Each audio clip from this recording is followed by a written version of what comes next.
Amigos y amigas de la Ciudad de México y de todo el país, bienvenidos a este espacio que la Correduría Pública tiene para ustedes. Esta es ya nuestra sexta edición, parece increíble tanto tiempo que hemos permanecido juntos. Gracias a quienes nos ven por televisión a través del canal del INARCIEP Media y a quienes nos escuchan en el formato de radio. Les agradecemos muchísimo que se pongan en contacto con nosotros a través de nuestras redes sociales, así como lo han hecho hasta ahora, para que nos manden sus sugerencias, sus opiniones y así poder conformar la programación de este espacio. Hoy le damos una especial y muy cordial bienvenida a todas nuestras amigas y colegas, mujeres brillantes, abogadas, juristas, de la Asociación Mexicana de Mujeres Corredores Públicos, a quienes tanto queremos. Ellas nos están viendo desde todo el país y les mandamos un caluroso abrazo. Respondiendo precisamente a las sugerencias que nos han hecho, hoy tenemos el tema protección y evaluación de intangibles. Haremos con nuestra experta invitada un recorrido sobre los aspectos más relevantes de este indiscutible tema que debe de estar en nuestra agenda de estudio y de trabajo cotidiano. Yo soy Cristina Juárez y tengo el gusto de compartir la conducción de este programa con Carlos Matsui, corredor público número 38 de la Ciudad de México, a quien todos ustedes ya conocen. Bienvenido, Carlos, buenas tardes. Hola, Cristina, buenas tardes a todos, amigos, amigas. Como bien dice Cristina, hoy tenemos una mujer ejemplar y es nuestra gran amiga Mariester García Álvarez, corredor público del número 4 de la Ciudad de México, y una muy resumida semblanza que es, Mariester es muy conocida. Pues quisiera nada más mencionar que es egresada, es abogada, egresada de la Escuela Libre de Derecho. Ella es corredor número 4, como lo dije. La maestra Mariester García Álvarez ha obtenido la maestría en evaluación, es perito en evaluación, tiene diversos diplomados, muchas conferencias, en verdad que es un ícono de la correduría pública, del cual nos sentimos muy honrados de contar con Mariester en nuestro gremio. Mariester, bienvenida, muchas gracias. Gracias, Carlos, y gracias por la invitación. Espero que esta pequeña aportación sea de utilidad para nuestros compañeros que nos acompañan, compañeros, compañeras y todos los asistentes. Bueno, el tema que me tocó fue precisamente los aspectos prácticos en la protección y evaluación de intangibles. Los intangibles todavía antes de los 70, si me puedes pasar por favor la primera... ¿Ahí está ya? No, no está. Pero mientras la buscas, voy platicando. Antes de los 70 no se le daba gran importancia a los intangibles. Fueron precisamente los contadores quienes dijeron, bueno, los intangibles tienen un valor muy importante que van a hacer crecer el valor de las empresas. Es así que al tomarlos en cuenta a través de diversas normas de información financiera, y en donde se estableció que es un intangible, cuándo se puede considerar o no un intangible, que es en lo que debemos de tener mucho cuidado. Las empresas tuvieron un gran crecimiento. Cabe decir, sobre todo las empresas que se dedican a la cuestión tecnológica, al desarrollo tecnológico. Cabría mencionar una empresa nada más, porque hay una infinidad, hay un listado enorme que ustedes lo pueden consultar en internet, del valor que inciden los intangibles en el valor de una empresa. Por ejemplo, en Pfizer, ya que estamos hablando de vacunas, vamos a hablar de Pfizer. El 98% del valor de la empresa Pfizer son sus intangibles, precisamente. Si pasamos a la siguiente, Carlos, por favor. Antes, como les dije, antes de 1970, las empresas tenían una relación de activos tangibles de 5 a un intangible. Hoy tienen 5 intangibles por un activo tangible. De esa manera han crecido. Como les decía, en cuestión tecnológica los inversores ponen muchísima atención. Les interesa mucho invertir en empresas que desarrollan tecnología. y lo vemos como han crecido a través de sus intangibles. Tenemos Apple, tenemos Amazon, tenemos Facebook, etcétera. Es un punto muy importante a considerar para los inversores. Continuamos. Quería platicarles un poquito de una marca. No vamos a abarcar todos los intangibles, sino vamos a ver unos cuantos y cómo se registran en la contabilidad, que a final de cuentas eso va a repercutir en la función del corredor público como perito. La Coca-Cola. Coca-Cola es una marca que data del siglo XIX, finales del XIX, que lo crearon como un medicamento y después un tercero la adquirió, le añadió agua carbonada y obtuvo un refresco formado de la hoja de la coca y de la nuez de la cola, que es un árbol que se da en Sudáfrica, y la coca pues ya sabemos dónde se da. Fue creciendo y la marca tiene un valor muy importante, pero nunca hay de perder de vista las patentes y los avisos comerciales. Me gustaría mencionar la protección que aparte de que se le debe de dar a la marca, se le debe dar a los avisos comerciales. En el caso de la coca, quise poner ejemplos para ser un poco clara. Tenemos algunos avisos, como en 1917 decía, si me pueden mover las imágenes de nosotros para poder leer, se los voy a agradecer, que la pasen para arriba, si es posible. Si no, yo lo veo aquí.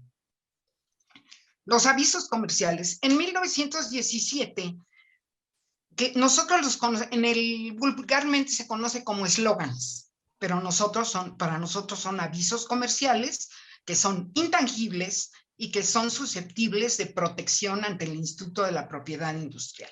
Uno de esos avisos comerciales de la Coca-Cola en 1917 decía 3 millones al día. En 1997, 10 millones al día, que se superaron por 1,000 millones de refrescos al día.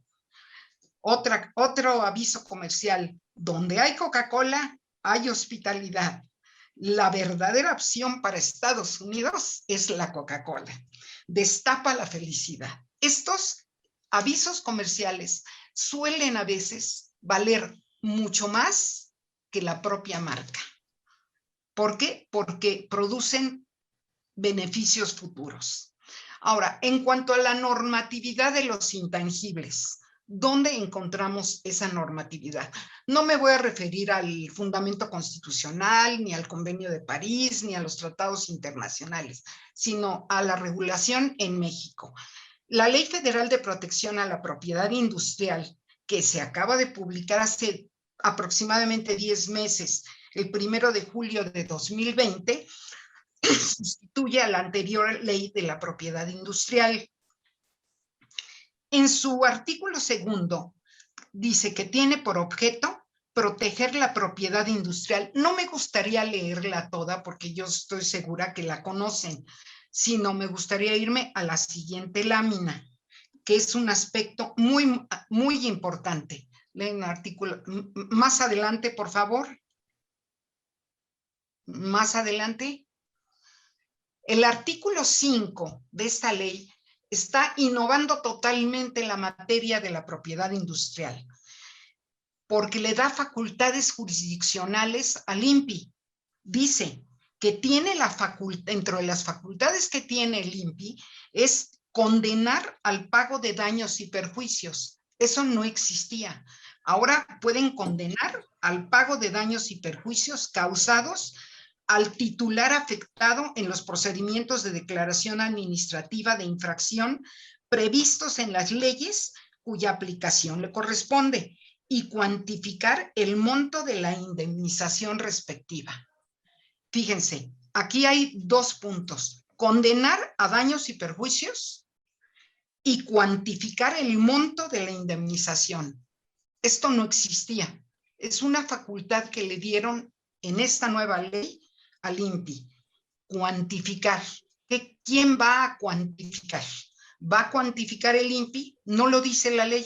Seguramente lo va a decir el reglamento y seguramente va a mencionar al corredor público. Un poquito te estamos perdiendo, María Esther.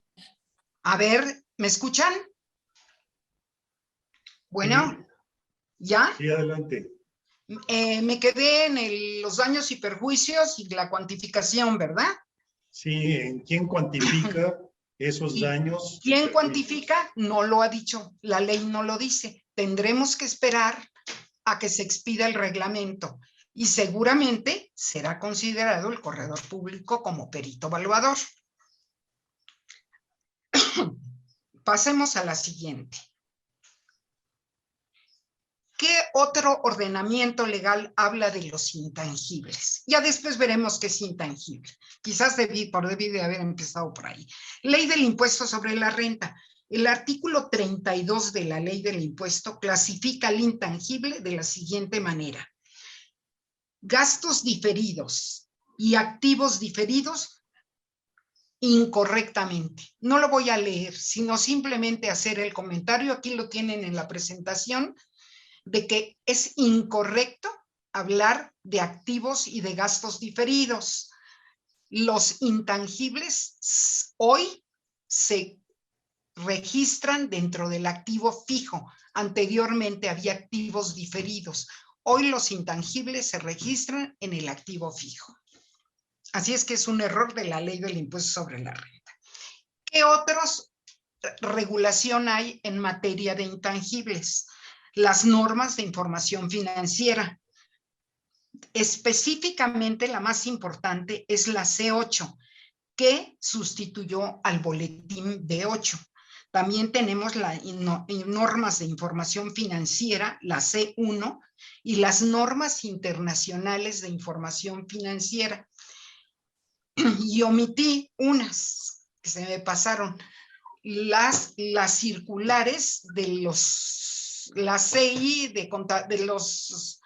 las circulares de los contadores, se llaman circulares de información contable. Gracias. Pasamos a la siguiente. La NIP C1 define como un activo, define al intangible como un activo identificable, sin sustancia física, no monetaria, que genera beneficios económicos futuros controlados por la entidad. ¿Qué es lo más importante dentro de esta definición? Que sea identificable y que genere beneficios futuros. No me importa tanto si los generó. Me importa que genere beneficios futuros y que tenga controlado al intangible. Ya veremos qué quiere decir tener control sobre el intangible. Pasamos a la siguiente.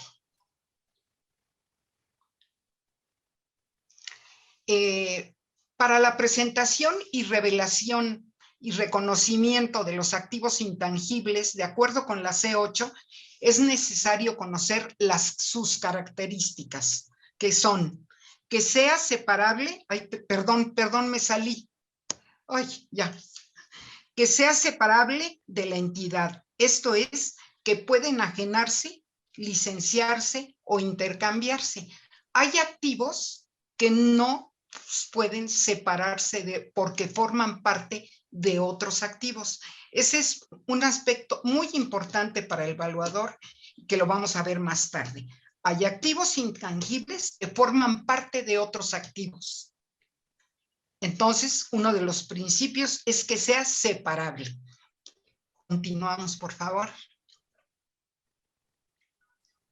La siguiente. La siguiente. Que tenga una vida indefinida o definida para entender cuándo se amortizan y cuándo no se amortizan. Lo vamos a ver más tarde. Cómo se determina la vida, cómo se estima la vida útil de un intangible.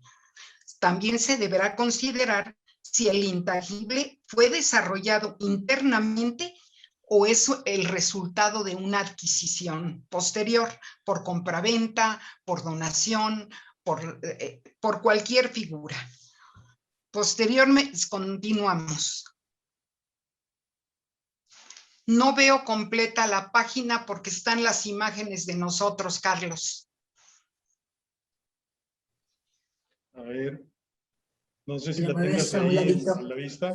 No, pero afortunadamente la tengo aquí y me voy a tener que agachar para darle lectura a algunas cosas. Dije que sea separable. Este es un punto muy importante para el evaluador. Hay intangibles que forman parte de otro activo. Ejemplo, un programa informático para una máquina que controla a través de una computadora su funcionamiento. La norma de información financiera dice, en este caso, no me lo consideres como intangible. Cuando a un perito le pidan la evaluación de un programa informático que forma parte de otro activo, no puede ser evaluado como intangible. Ese es un punto muy importante porque sí han hecho este tipo de avalúos. Al contrario, cuando un programa informático no forma parte de otro equipo, se le deberá considerar como un intangible. No sé si hay alguna pregunta o cómo va la dinámica, Carlos. Bien, Sí, bien, Marisol. al final. Al Sí. final te vamos a hacer algunas preguntas que ya tenemos aquí de nuestro público, María Esther, pero adelante, tú síguenos explicando. Perfecto. Ahora, ¿cómo voy a estimar la vida útil de un intangible? Otro aspecto muy importante para el perito. Es uno de los elementos para poder hacer un avalúo, el deterioro, la obsolescencia, la vida útil del intangible, igual que un tangible. La vida útil, la NIF C8 establece que se debe estimar la vida útil. ¿Cómo se debe de hacer? A través de las notas de los estados financieros. Yo considero que debe de tener una patente. Esta patente le resta una vida útil de 5 años porque tiene una vida de 20. Por esta razón, porque la ley le da, tendré en las notas, tendré yo, pues no, los contadores tendrán que justificar el por qué le dieron esa vida útil y que puede ser indefinida o puede ser definida. En el caso de la patente es definida. Podría ser una empresa que se creó para crear un producto durante 5 años, pues su vida también de la marca posiblemente pueda ser definida o posiblemente no porque la puedan vender. Entonces, como lo dije, la vida que el contador se estima o que el evaluador inclusive estimó, se deberá explicar en las notas de los estados financieros. ¿Cómo se considera? Por el uso esperado del activo, como se lo dije, y por parte de la entidad, que si la entidad se deteriora, pues todo se deteriora. Tenemos a Mexicana de Aviación. Mexicana de Aviación, todo no tiene aviones, no tiene activos, no tiene nada. Le quedó una marca que no supo vender a tiempo, ha perdido prácticamente su valor. Continuamos. Puede ser que una intangible llegue a ser obsoleto, que yo no solamente hablaría de una obsolescencia técnica, tecnológica o de otro tipo, sino de una económica también. ¿Cómo se determina la obsolescencia? Por la estabilidad de la industria en la que se opera el intangible, el activo intangible, o con cambios en la demanda de productos o servicios. No sé si sea aplicable el caso, se me ocurre los CDs, ¿te acuerdan de esos Verbatim, marca Verbatim? Sí, claro. Bueno, pues ¿quién no se acuerda de esa marca? Pues por obsolescencia perdió su valor, porque surgieron las USBs. Porque la entidad no funciona ya, pues se pierde. Mexicana de Aviación, ya hablamos, perdió absolutamente por obsolescencia técnica, por obsolescencia económica, es porque a lo mejor es intangible, a mí no me sirve, pero a lo mejor a otra entidad sí le sirve. Entonces puede llegar a tener un valor o puede perderlo en su totalidad. Cada caso particular se debe analizar con mucho cuidado por parte de quien va a determinar la vida útil, la obsolescencia, etcétera. Continuamos.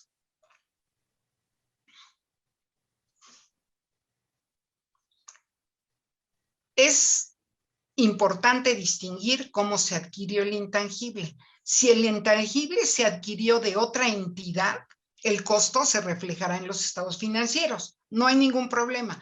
Si me costó 10 millones de pesos, salen de bancos 10 millones de pesos y entra un intangible de 10 millones de pesos, sin problema. Pero ¿qué pasa cuando la empresa desarrolló ese intangible? Las normas dicen no le puedes dar valor. Los contadores dicen sí le puedes dar valor. He hecho diferentes encuestas a contadores y fiscalistas, y todos me dicen lo contrario. Unos dicen, la norma financiera dice no lo puedes reflejar. Los contadores lo hacen diciendo, claro que sí, si me va a generar beneficios futuros, sí puedo reflejarlo. Y yo creo que sí debiera, y quien elabora las normas de información financiera también lo reconocen, debiera. Lo que hacen es revelarlo, no registrarlo. Revelarlo es decir lo que se tiene en las notas. Tengo esto, tengo el otro, pero no es registrable en mis estados financieros. Ahorita lo vamos a ver. Normalmente será el valor que se estime, pero resulta que se hacen este tipo de operaciones, si lo adquiero de otra entidad, ¿en qué precio? Aquí vuelve a entrar el perito evaluador. He oído, dicen por ahí, un caso podría ser que un accionista es dueño de una marca y le dice a la empresa, te la vendo, pero te la vendo, vale 5 millones, pero yo te la vendo en 15, tú me pagas 15, yo tengo un ingreso de 15 y tú deduces 15 millones. No, el fisco eso no lo va a aceptar, lo va a revisar.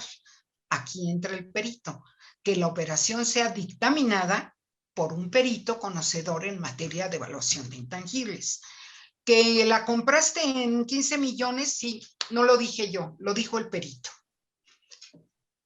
Normalmente será el valor en que se estime su valor comercial o justo de mercado, siendo recomendable, como se los comenté, fundamentarlo con un avalúo, especialmente de un corredor público.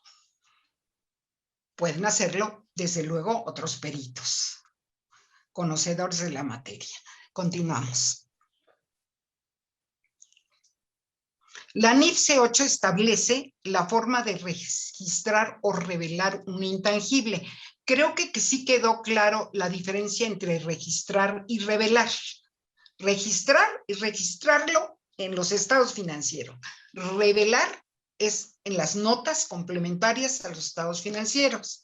Es así, por ejemplo, la adquisición de una concesión del gobierno sin costo no debe reconocerse como un activo intangible. Es muy frecuente que digan, yo tengo un contrato de concesión con el gobierno para explotar un aeropuerto. Quiero la evaluación porque pues, mi contrato vale mucho. No, las normas de información financiera es, si la concesión se obtuvo sin costo, no debe reconocerse como un activo intangible. Debe revelarse en sus notas, estableciendo y relacionando los aspectos relevantes de la operación, las obligaciones contraídas, etc. Dicen por ahí que sí tiene costo, pero ese no se puede reflejar en la contabilidad. Ahora tenemos la adquisición de una concesión del gobierno con costo, que posteriormente se transfiere a un tercero. Ahí sí lo puedo reconocer como un activo intangible. Cuando la concesión me permita transmitirla, ceder los derechos derivados de la concesión, sí puedo registrarla como un intangible. El crédito mercantil, me dice la norma de información financiera, generado internamente, no se debe reconocer como un activo intangible. Ya se acuerdan que dicen, no, yo voy a traspasar mi negocio, pero le llaman el guante, el crédito mercantil, sí. El guante, te lo voy a dar en tanto, pues se lo darán, pero no lo puedo reflejar como intangible, sino como precio de operación. Ahí estaría también si se hizo la operación a valor de mercado o por qué concepto se obtuvo esa diferencia. Continuamos. Entonces quedamos, concesión sin costo no se registra como intangible. Concesión con costo se registra como intangible. Crédito mercantil no se registra como intangible. Las relaciones con clientes no cumplen con la definición de activo intangible. Sin embargo, el Consejo Mexicano para la Investigación y Desarrollo de las Normas han reconocido que debiera ser un intangible y reconocerse como tal. Hoy por hoy, las relaciones con clientes no son intangibles de acuerdo con las normas de información financiera. Continuamos. Ahora, para estimar el valor de un intangible, las normas hablan del término valor razonable, que para nosotros los evaluadores son, se me fue la señal, se me fue. Te escuchamos bien, María Esther. Uy, pero yo no los veo. Déjenme ver. ¿Qué pasó aquí? Pues voy a tener que hablarles si tú la vas pasando porque me salí. Déjame ver.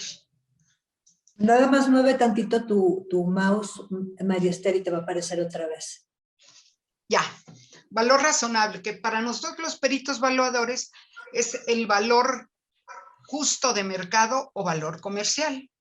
Que el valor razonable lo define la NIF C1 como el importe que se recibiría por vender un activo o se pagaría por transferir o liquidar un pasivo en una transacción ordenada entre participantes de mercado interesados, independientes y dispuestos e informados. El valor de mercado o razonable se puede estimar a partir de precios de transacciones recientes o con un análisis. Continuamos.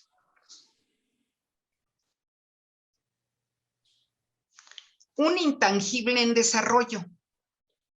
La norma internacional de contabilidad, la internacional, la nuestra no permite que se registre un intangible que está en desarrollo, pero la internacional de contabilidad, que es la NIC 38, establece esa posibilidad de evaluar un intangible generado internamente por una empresa, requiriéndose identificar la existencia del activo. Fíjense, yo tuve un caso en que me pidieron, finalmente no se hizo ese avalúo.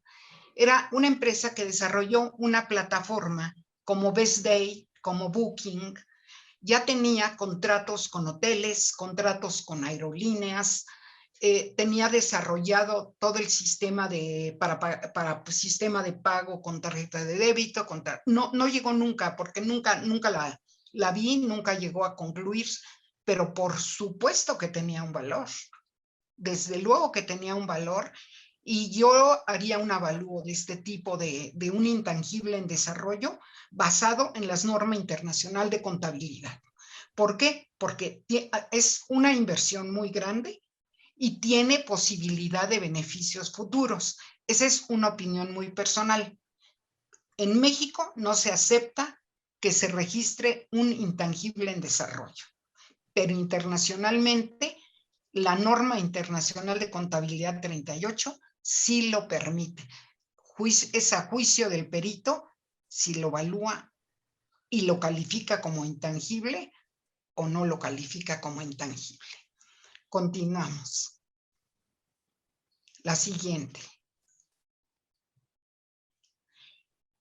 ¿Cómo vamos a llegar a la evaluación de un intangible? Como tradicionalmente se nos ha enseñado que existen 3 métodos o enfoques de evaluación. ¿Qué es un método de mercado? ¿Qué significa? Tendría yo que buscar intangibles similares que se han vendido en el mercado, lo cual es sumamente complicado. Si se logra, bueno, tengo que hacer ajustes para homologarlo a mi intangible. Este método es sumamente complicado por la dificultad de obtener este tipo de información. El siguiente enfoque o método es de ingresos o flujos de efectivo descontados a valor presente. Me faltó el primero, el método físico directo. Pues no tiene mayor relevancia. ¿Cuánto me costó generar el intangible? pues me costó los derechos. Ay, perdón, por favor. No te preocupes. Perdón. Sí, en el caso de los métodos de evaluación, el método físico directo Físico-directo es el costo representado, ¿no? Es cuánto incurrí en generar ese intangible por el diseñador gráfico, por los derechos que tuviese tenido que pagar, etcétera. No tiene mayor relevancia ese método. ¿Para qué querrían evaluar bajo ese método? Método de mercado, investigar operaciones de intangibles similares y adecuarlas, homologarlas a mi intangible. Y el que más adecuado es el método de ingresos o flujos de efectivo, que es, voy a hacer un pronóstico de los flujos que me va a representar ese intangible durante X número de años, regresarlos a una tasa de descuento que es aplicable al tipo de intangible y me daría el valor justo de mercado. También hay el de regalías. ¿Qué regalías estimo si licencio el intangible, si licencio una marca? ¿Qué regalías voy a obtener durante X tiempo y a cuántas personas puedo licenciarla? Que es muy similar al de ingresos. Esos son los métodos reconocidos en la práctica evaluatoria. Pasamos a la siguiente y nos la saltamos porque la repetí.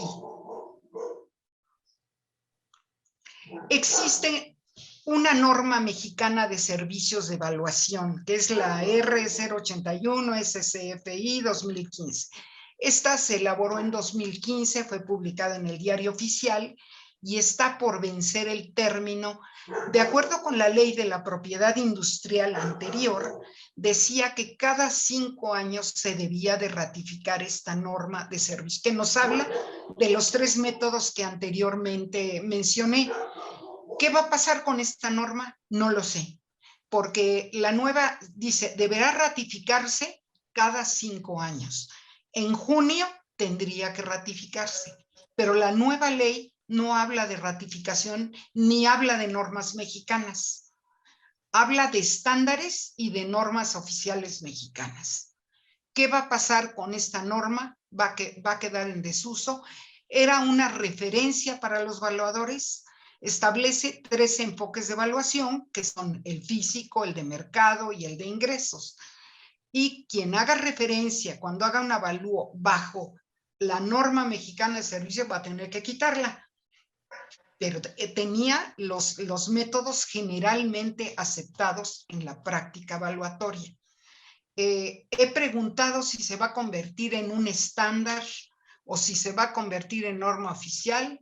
Nadie me ha dicho nada al respecto. Si alguien de los que nos están escuchando sabe qué va a pasar con esta norma, me gustaría saber qué va a pasar.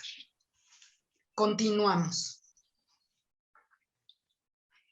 Tenemos también para los corredores públicos, tenemos un acuerdo emitido por la Secretaría de Economía que establece los lineamientos a seguir por los corredores públicos para emitir avalúos, entre otros los de intangibles, que se remiten nuevamente a los principios generalmente aceptados en materia evaluatoria, que son los 3 métodos que ya mencioné. Continuamos. Deterioro de activos. Hay un deterioro. La NIF C15, yo no sé si a ustedes les han pedido alguna vez avalúos de activos por deterioro bajo la NIF C15. Podría referirme a un activo tangible para mayor claridad. La contabilidad me permite depreciar una máquina en X número de años, pero se deterioró. No por obsolescencia, sino por deterioro, o podría ser también incurrir por obsolescencia. Entonces se acorta su vida. Mediante un avalúo hecho por corredor público o perito certificado, puede determinarse que la vida útil de ese activo, que contablemente o fiscalmente era de 10 años, será de 2 años por el deterioro que ha tenido. Entonces pueden hacer una depreciación acelerada. establece dentro de la evaluación y revelación en el deterioro de valor de activos. Lo mismo sería para los intangibles. La revelación en el deterioro del valor de activos de larga duración, por lo que una entidad debe estimar el monto recuperable de un activo. Puede ser 0 o puede recuperarse algo. Continuamos. La ley del impuesto sobre la renta. En materia de precios de transferencia, la Organización para la Cooperación y el Desarrollo Económico, que es la OCDE, emitió una guía de precios de transferencia. Esta guía, entre otros, define a las clases de intangibles, o sea, las operaciones entre partes relacionadas y en precios de transferencia se manejan por separado, aparte de todo lo que yo he dicho. Continuamos. Dice que por lo que se refiere a la transferencia de intangibles, se define como aquella celebrada entre empresas intercompañías, esas son las operaciones entre partes relacionadas, debiendo estas preparar una valuación financiera al momento de la transacción. Aquí obliga, no es si quiero o no. Al momento de celebrar la operación, de estas deben de preparar una valuación financiera al momento de la transacción. Continuamos. Continuamos con la ley del impuesto. En materia de precios de transferencia esse métodos de evaluación, los cuales se tiene la obligación de desarrollar. Algunos difieren de los normales. Uno de ellos es el método de mercado.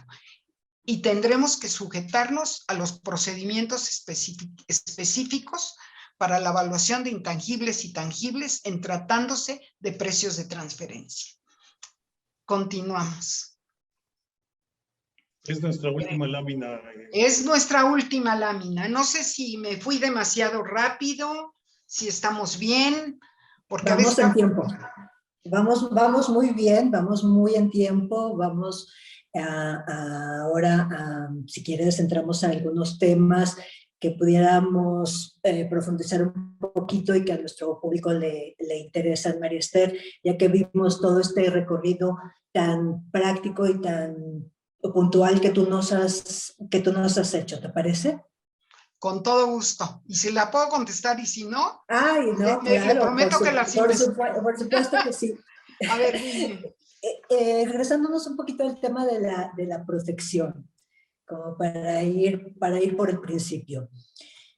Esta persona que nos plantea su pregunta nos dice, yo tengo un negocio de comercialización de calzado. También hacemos diseños y producimos al mercado del mayoreo. ¿Tengo activos intangibles, me dice? Por supuesto que tiene y muchos. Vamos a empezar. Tiene una marca. ¿Cómo cuáles le podríamos decir, María? Sí. Pero, ¿sí me escuchan? ¿Tiene su marca? ¿Tiene qué más? Sí, tiene una marca. Seguramente que tiene una marca. Tiene un diseño industrial. Tiene control sobre ellos. Así es. Los puede enajenar, los puede vender. ¿A qué te refieres? A ver, tanto. ¿A qué te refieres con diseño industrial? Acuérdate que la persona que nos pregunta es un empresario que no le queda muy clara la diferencia entre marca y diseño industrial. Tiene una fábrica de zapatos. Él diseña sus zapatos. Entonces es un diseño industrial. Tiene un diseño, tiene una marca, tiene control sobre ella y por supuesto tiene un valor. Tiene a lo mejor avisos comerciales. Los zapatos de Mickey son los mejores. A lo mejor tiene un aviso comercial, tiene un valor. ¿Qué otra cosa puede tener? A ver, ¿qué otros intangibles? ¿Tendrá alguna patente? No creo en este caso. Pues a lo mejor sí, a lo mejor tiene un diseño como los Nike, tienen una patente. A lo mejor tiene una patente. A lo mejor sus suelas tienen cápsulas de aire. Exacto.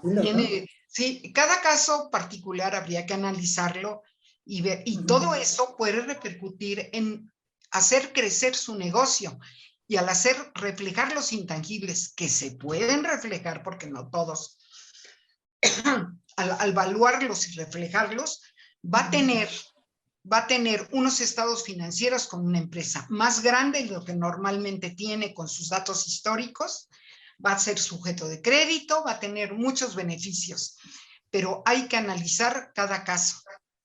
Y como mencionas, primer paso, protegerlos, ¿no? Una vez que están identificados, una de las primeras protegerlos. Una de las cosas que creo que omití es tener control. ¿Cómo puedo tener control sobre mis intangibles? Con el debido registro. Con el debido registro ante el INPI se acredita que soy el titular de esa marca y en consecuencia no nos van a aplicar el artículo 5 que de sancionar con daños y perjuicios que pueden ser muy altos. ¿Qué dejé de vender porque tú utilizaste mi marca? Pues puede ser suponiendo que alguien se haya adelantado y registrado, ¿no? Imagínate que esta persona saca unos zapatos marca Nike y explota la marca durante 5 años y Nike no se ha dado cuenta. ¿Qué va a pasar? Me vas a dejar de pagar todo lo que yo estimo dejé de percibir porque tú usaste mi marca. Entonces, hay que proteger y hay que cuidar el no invadir intangibles. Claro. Y si yo quiero una marca... También habría que darnos una vueltecita por la Ley Federal de Derechos de Autor, ¿no, María Esther? También hay que hacer una investigación exhaustiva siempre que yo quiera. A lo mejor también puedo usar esa marca, pero en otra clase, ese nombre, pero en otra clase, no en la misma clase. Hay que tener mucho cuidado. Claro. Y hay que hacer mejor una investigación. ¿Es público? A ver, yo quiero que mis zapatos sean Miguelito, voy a ver si no existe ya registrada en la clase zapatos, la marca Miguelito. Entonces, la registro de inmediato. ¿Qué pasa cuando alguien te pide una evaluación de una marca que no ha registrado? ¿Qué le dirías? Corra a registrarla antes de que pase otra cosa, pero sujeto a las sanciones que pudiera haber porque alguien la usó antes de que él registre. Bueno, ya entra un procedimiento de que pudiera perderlo o ganar. Claro. Sí, claro. Nada más ahí, si me permites hacer un comentario. Es bien importante que al momento de registrar la marca, por ejemplo, hablando específicamente de marcas, el renglón que dice fecha de uso, fecha de primer uso, es uno de los más importantes en todo nuestro proceso de registro, ya que la marca está protegida desde que se usa, no necesariamente hasta que se otorga el registro. Entonces, esa fecha de primer uso nos va a dar derechos sobre los que la hayan usado posteriormente e incluso la hayan registrado, si podemos acreditar que se usó. Así exactamente, a través de pruebas en donde esa marca se haya estado usando, de ahí que tantas fes de hechos que solemos hacer, donde están las manifestaciones, la comprobación física, gráfica del uso de esa marca, porque la fecha de primer uso es muy importante. Hay quienes ponen en esa solicitud una fecha o no se ha usado o la ponen posterior a la que el que sí la ha usado puede demostrar, así es de que especial cuidado con ese tema, ¿no? Muy bien, Cristi, también vigilar la vigencia. Claro. Muy importante en tratándose de marcas. Muy bien, Cristi. ¿Alguna otra pregunta? Sí, María, plantearte en el sector actual, los pequeños comerciantes, los pequeños artesanos, ¿cuál sería tu consejo para ellos respecto de las marcas o los nombres que utilizan en sus productos, en sus negocios, partiendo que este sector de gran actividad pues implica el 98% de la generación económica de este país? ¿Cuál sería tu opinión o sugerencia para ellos? ¿Qué deberían de hacer y cómo lo deben de hacer? Pues yo considero que tienen que hacer exactamente lo mismo, registrar su marca, es lo mínimo que pueden hacer y protegerla, estar al pendiente. Siempre tienen que asesorarse y para eso estamos los corredores, para auxiliarlos y darles las facilidades, que no se metan en un engorro de trámites que nosotros podemos hacer y apoyar. Pero no veo mayores diferencias entre las pymes, aunque hay por ahí una disposición para pymes. Déjame buscarla y yo se las mando con todo gusto. Gracias, Marister. ¿Alguna otra cosa? Marister, aquí, bueno, hay otra pregunta relacionada con los personajes que se utilizan para las campañas publicitarias, si estos también se pueden registrar. También se pueden registrar, por supuesto. Y al registrarlo, bueno, se protege y se puede, en todo caso, considerar un intangible. Sí, mira, por ejemplo, yo tuve un caso con un despacho pues voy a ventanear un poquito las cosas. Acuérdense que CIMI dice, es lo mismo, pero más barato. Y resultó que no era lo mismo. Y sin embargo, no, se acreditó que no era lo mismo. Los principios activos no eran exactamente iguales. Es lo mismo, pero más barato. Y el despachotote que vio este asunto lo perdió. Entonces, hay que tener mucho cuidado con estas cuestiones. Si aún asistiéndole el derecho perdió el proceso, no sé cómo estuvo, debió de haber algo por ahí, pero el vulgarmente eslogan o el aviso comercial es lo mismo, pero más barato. Y lo siguen usando. El doctor Simi. Oye, Marister, un tema algo escabroso, pero cierto. Hoy por hoy estamos en un periodo de elecciones con unas campañas sumamente interesantes, donde las entidades políticas generan, no sé, entre canciones, símbolos, en fin. En teoría, un intangible se supone que debe de generar beneficios económicos futuros. ¿Qué sucede con estas, por decirte, las canciones que hay o que usan motivando a algún partido político? ¿Qué sucede con ese intangible? ¿Lo puedes evaluar? ¿Puede tener algo? Generar beneficios económicos futuros. Correcto. Económicos futuros no te los genera No, que ganes. ¿no? ¿No? Pero yo creo que podrían ser susceptibles de inscripción, pero ¿de qué sirve? No cumple, de acuerdo con los principios de contabilidad, no cumple con ese principio de generar beneficios futuros. Pero yo creo que si lo presentas al INPI, te lo registra. Pero no le veo el caso. El registro me queda claro. Hay una canción por ahí que se hizo famosa hace ya muchos años, salió un niñito bailando y cantando. Correcto. Imagínate tú que esa canción el día de mañana la explota alguna disquera grande. Ahí sí te genera un beneficio económico. Ahí ya es susceptible de evaluarse, por supuesto. Por supuesto. Para ese caso, sacan un disco, sacan un CD, lo pasan por televisión, está generando beneficios. Ahí ya es susceptible de evaluación.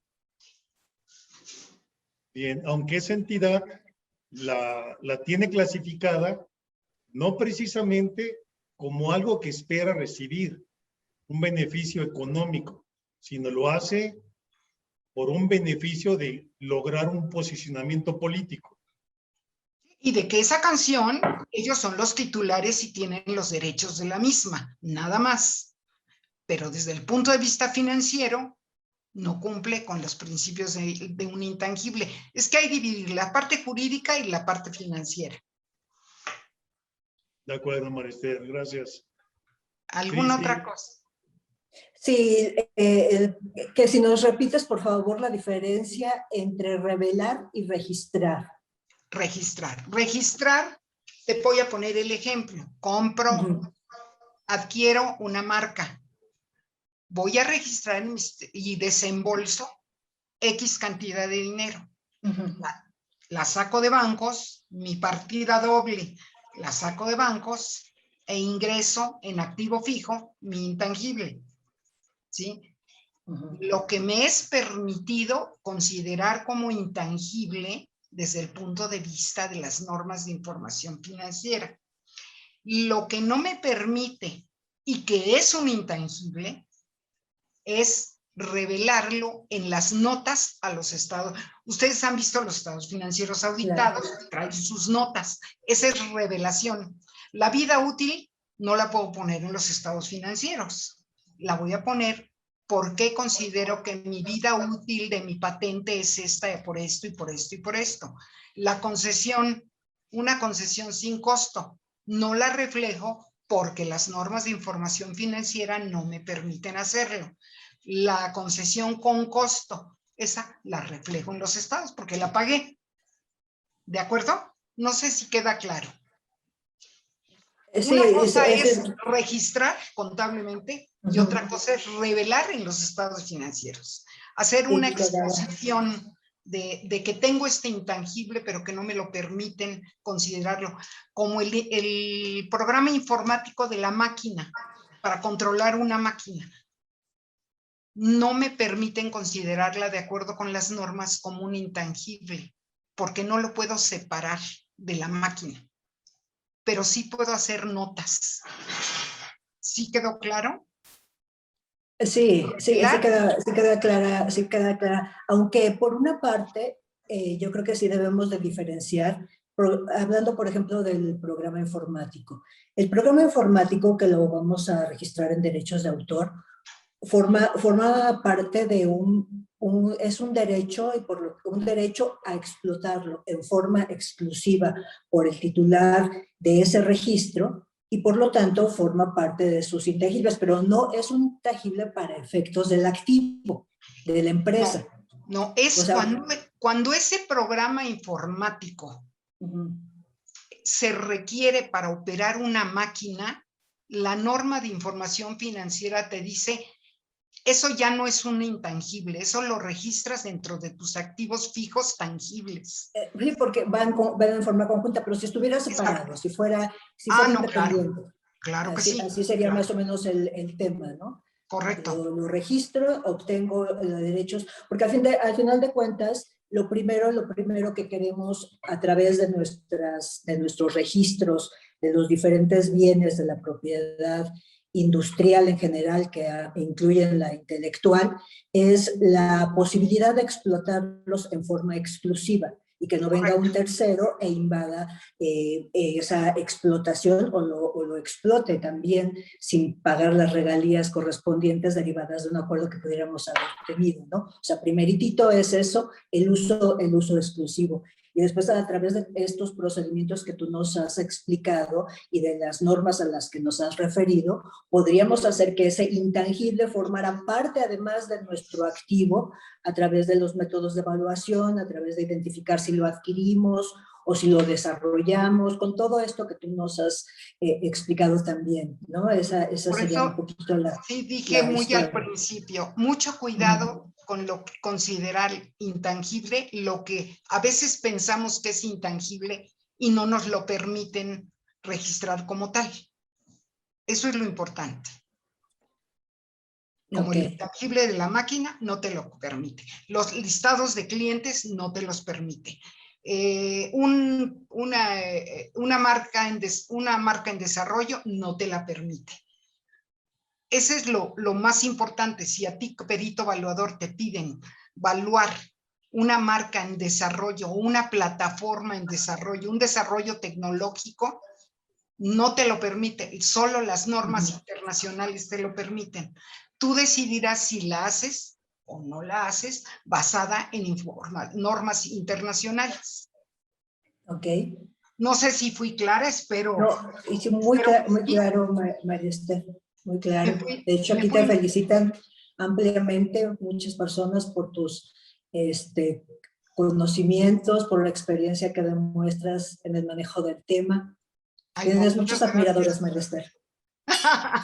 Muchas gracias a todas mis compañeras, compañeros. Espero haber aportado, aunque sea un poquito, y ya tendremos oportunidad de seguir platicando del tema. Una última comentario, bueno, no último, porque no, ya aquí estoy diciendo que Carlos no va a comentar, no, pero Carlos, permítame hacer un comentario. Este tema que tú nos has mencionado tan oportunamente, en el sentido de que ahora el INPI va a poder determinar los daños, en las infracciones que se que se resuelvan, poder determinar los daños y perjuicios que causó la invasión, que causó, por ejemplo, la infracción que consiste en la invasión o el uso ilegal de una marca, ¿no? Eso es muy interesante porque antes, pues recordemos que terminábamos nuestro procedimiento en el INPI y nos teníamos que ir a los tribunales a determinar ese daño y perjuicio, ¿no? Le están dando funciones jurisdiccionales, puede sancionar y puede determinar en cantidad líquida lo que tendrán que pagar. Eso va a simplificar mucho los trámites que se tienen que hacer en la defensa bueno, para recuperar o resarcir el daño que se pudiera haber hecho por estas razones, ¿no? Y no tienes que ir a los tribunales una vez que termina todo el procedimiento. Esa parte está muy interesante y muy interesante ver cómo va a venir el reglamento. ¿Quiénes van a hacer esos avalúos? Porque el INPI no los va a hacer. Habrá que ver. Obviamente no. Y ahí tendremos que estar muy atentos. Seguramente va a haber una gran participación. Así es, Cristi. Oye, María Esther, me queda una duda. Bueno, tengo muchas dudas, pero comentarte. Comentabas que la lista de clientes no es un intangible, de acuerdo. Pero ¿qué sucede con los contratos? El contrato es un intangible, el cual genera beneficios económicos, tiene un titular controlador de alguna forma, pero quiero traspasar, quiero vender mi contrato. Esto es susceptible de evaluación totalmente. Susceptible de evaluación. Como te comenté.